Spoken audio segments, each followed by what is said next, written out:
आप खुद बताओ, आप खुद बताओ।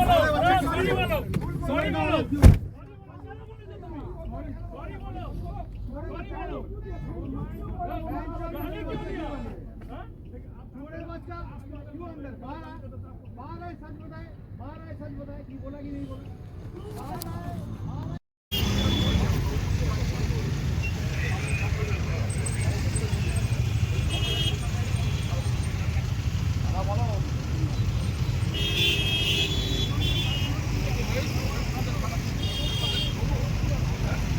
जाम लग गया पूरा। बाइक वाले को धक्के में मतलब साइड कर बीच के बीच आप क्यों अरेस्ट करो? थोड़ा आगे आ जाओ। इस वजह से अरेस्ट करो। दाঁড়ান আপনি এত ভয় পাচ্ছেন কেন? নামুন নামুন। ফ্ল্যাশ লাইটটা দাও, দেখো দেখো ফ্ল্যাশ লাইটটা দাও। মুখ ঢেকে আছে, মুখ ঢেকে আছে। অ্যারেস্ট করবেন বলুন, আপনি ওই অ্যারেস্ট করুন। নামুন নামুন না। জাজকে ফোন করছেন? না জাজকে ফোন করবেন? সরি বলতে ভাই, তুমি বলো আমাকে আমাকে শুয়ে বাচ্চা কেন বলবে? আমাকে বলো। আমার তোলা একদম লাল গাড়ি নেই, আমি তো নর্মাল চালাচ্ছি। আপনাদেরকে আমি অনেকদিন ধরে চিনি। আমি যথেষ্ট ভদ্রলোক। আমার শুয়ে বাচ্চা বলবে কেন? আপনাদেরকে যথেষ্ট অনেক ভদ্রলোক।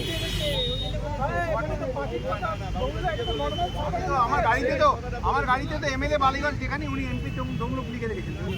এমপি তমলুক তো কি হয়েছে? না চিনতে পারলে উনি এই কমেন্টটা করে কি করে? আপনি সরি বলে এই গাড়ি পাওয়া এটা কি আইনজীবীর লোক? বাবুদার সিকিউরিটি বলছে। দাদা সরি বলতে বলুন বাবলু। সরি বলুন, সরি সরি। আইনজীবীর লোক। বাবুল দা সরি বলে ঠিক আমরা শুনবে। বাবা মা তুলবে কেন?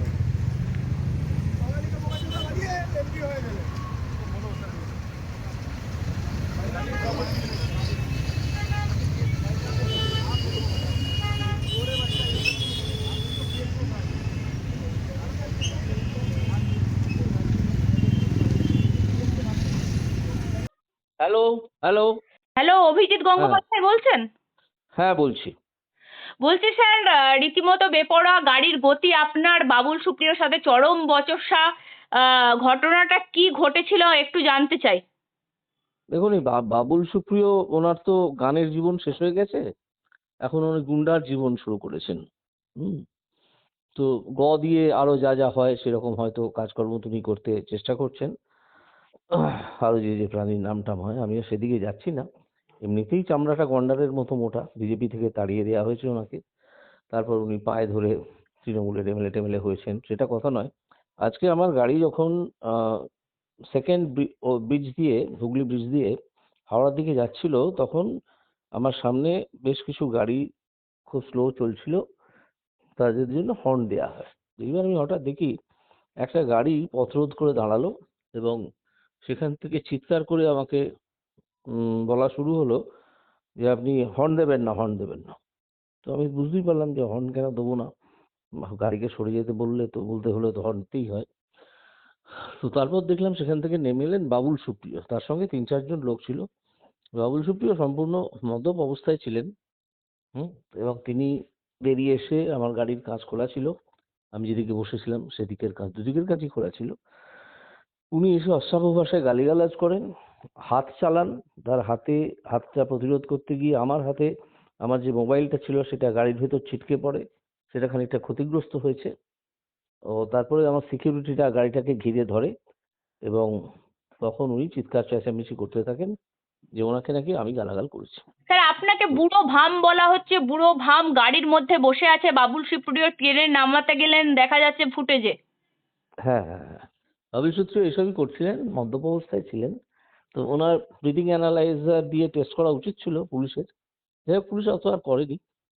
তো উনি এখন তো গাধার মতো কাজ যদি করেন কেউ গন্ডারের চামড়া নিয়ে, হুম, তো গান ফান ছেড়ে দিয়ে সব, তো গানের কোনোদিন শ্রোতা ওনার ছিল না, ঠিক আছে, কিছু পয়সা টয়সা কামাতেন। তো যাই হোক উনি, স্যার, উনি বলছেন বাবা মা তুলে আমাকে গালাগালি দেওয়া হয়েছে, কার্যত ভেতরে বসে আপনার বিরুদ্ধে অভিযোগ তুলছেন উনি। ওকে ওনাকে যা খুশি অভিযোগ তুলতে দিন, ওনার বিরুদ্ধে অভিযোগ। আমি এখন কলকাতার বাইরে যাচ্ছি, সেই জন্য প্রস্তুতি নিচ্ছি। 2 দিন বাদে আমি ফিরবো, তখন ফিরে ওনার বিরুদ্ধে যা করার সেটা করবো। এবং ওনাকে আমি বলে দিয়েছি যে আপনাকে কিন্তু আমি গ্রেফতার করাবো, এটুকু জেনে রাখুন, ঠিক আছে? সেই গ্রেফতারটা ভারতবর্ষের কোন জায়গায় হবে সেটা আমি এখনো বলিনি, যে কোনো জায়গাতেই হতে পারে।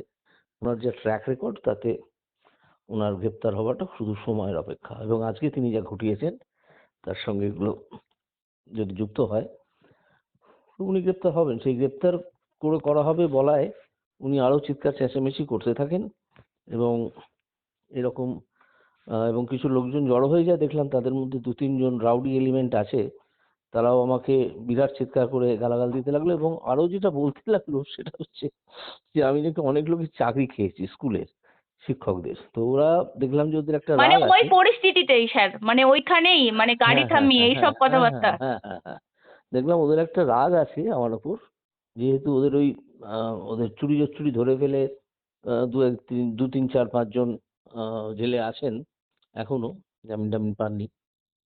তো সেই রাগটা আছে আমার ওপর। আর বাবুল সুপ্রিয় দালালি যা করার সেভাবেই করছেন, ওর লোকজন ছিল। তারপর পুলিশের ওখানে অনেকটা গাড়ি জমে টমে যাচ্ছে দেখে, সেকেন্ড ব্রিজের ওপর তো, তো পুলিশের ওসি কলকাতা থেকে কোনো ওসি ট্রাফিক চলে আসেন। এটা পরে আমার যে সিকিউরিটি গার্ড আছেন তিনি বললেন আমাকে, যে এসে আমি তো গাড়ির ভেতরে বসে আছি, কারণ আমাকে যতক্ষণ না এরা আমার ওয়াই প্লাস সিকিউরিটি তারা যতক্ষণ না আমাকে সিগন্যাল দিচ্ছে আমি গাড়ি থেকে নামি না, আমার নামার কথা নয়।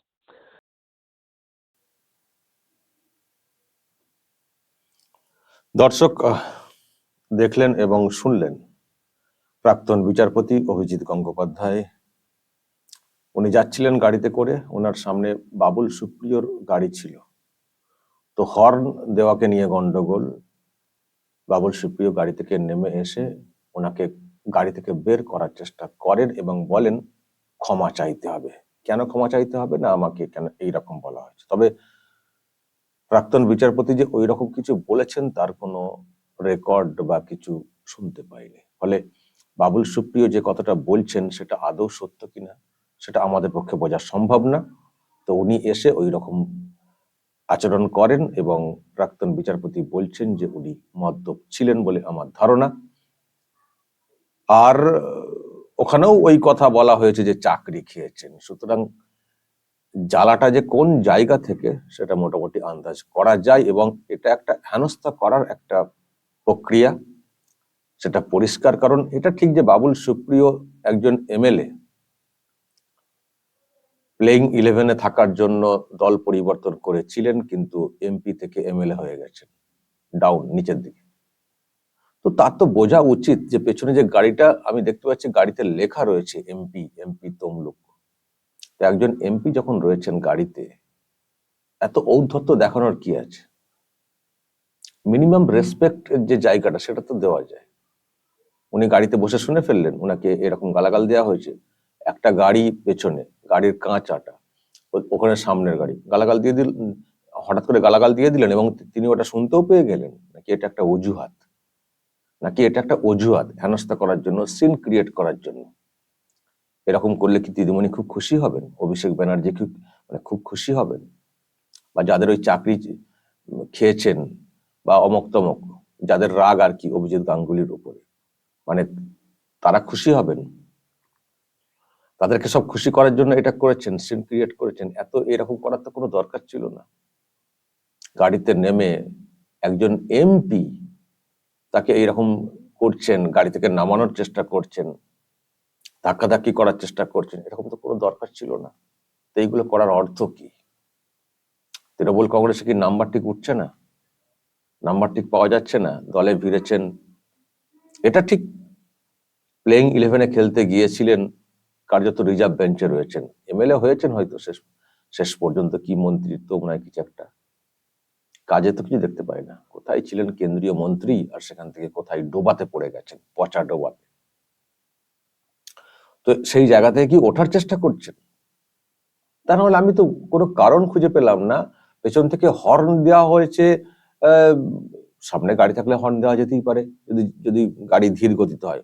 আর আমার ধারণা আপনি যে ধরনের বিহেভ করেছেন, সামনে গাড়ি আপনি ইচ্ছা করেই ডিস্টার্ব করার চেষ্টা করেছেন, এটা আমার কোথাও মনে হচ্ছে। যে মানুষটা গাড়ি থেকে নেমে এইরকম করতে পারেন হেনস্থা, তার পেছনে এমপি তমলুকের গাড়ি থাকলে উনি যে সামনে কি করবেন, কি ধরনের আচরণ করবেন, কি ধরনের বিরক্তিকর গাড়ি চালাবেন বা ডিস্টার্ব করবেন, সেটা মোটামুটি আন্দাজ করা যায়। প্রশ্ন হচ্ছে যে এগুলো কেন? এগুলো তো ছ্যাচরামি হয়ে যাচ্ছে, গুন্ডামি। উনি বলছেন গুন্ডামি, আমার গুন্ডামিও লাগছে না, আমার মনে হচ্ছে ছ্যাচরামি। একেবারে ছিচকে লোকেরা যে ধরনের বিহেভ করেন ঠিক সেই টাইপের লাগছে। বাবুল সুপ্রিয়, দেখুন জাস্টিস গাঙ্গুলি বলেছেন যে বাবুল সুপ্রিয়র গান কে কজন শোনেন জানা নেই। আমি তবুও মানি যে হ্যাঁ, বাবুল সুপ্রিয়র গান একটা সময় লোকজন শুনেছেন, আমরাও শুনেছি, শুনি না তা না। কিন্তু লোকটা দিন দিন এতটা এইরকম হয়ে যাবেন এটা ভাবতে পারিনি। একটা মুম্বাই মার্কেট ছিল, একটা ন্যাশনাল একটা জায়গা ছিল, একটা ভালো জায়গাও পেয়েছিলেন, মানে বিজেপি দলটাতে যুক্ত হয়ে একটা বিরাট প্ল্যাটফর্ম পেয়েছিলেন নিজেকে বিকশিত করার জন্য পলিটিক্যালি।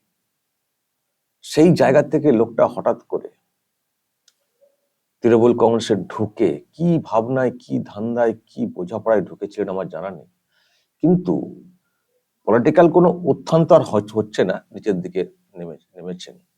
কিন্তু চরিত্রগত দিক দিয়ে, ব্যবহারের দিক দিয়েও উনি এতটা কেন নিম্নমুখী হয়ে যাচ্ছেন? কোনো কি ফ্রাস্ট্রেশন কাজ করছে, কোনো কি হতাশা কাজ করছে, আমি জানি না। দর্শক বলবেন যদি আপনাদের এই নিয়ে কিছু বলার থাকে, অবশ্যই বলবেন, কমেন্ট বক্সে নজর রাখবেন আরামবাগ টিভিতে।